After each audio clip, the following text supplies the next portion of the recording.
Hello, welcome back to the channel. Today we're going to learn how to use Asana's calendar view to plan sprints effectively. Let's dive right in. First things first, you need to create a new project.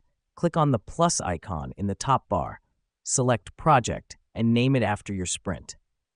This is important because it helps you and your team stay organized, ensuring that everyone is on the same page about what needs to be accomplished.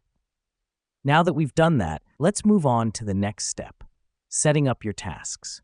Click on the Add Task button and write down your sprint tasks. Remember, each task should represent a specific work item that needs to be completed during the sprint.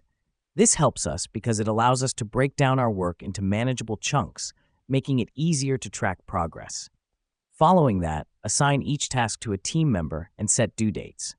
Click on the task and you'll see options to assign and set a due date. The reason we do this is to ensure accountability and help team members manage their time effectively.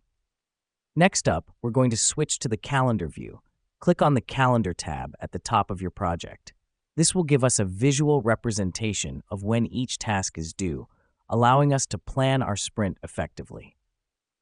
The final step is to utilize the timeline feature, which allows you to see the progression of tasks across the sprint duration.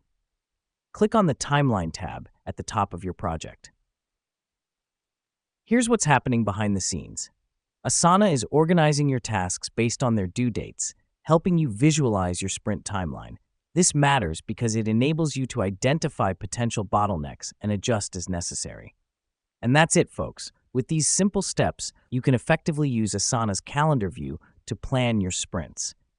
Remember, the key is to keep your tasks organized, assign them to team members, set due dates, and utilize the timeline feature for a visual guide. Thanks for joining, and I'll see you in the next tutorial.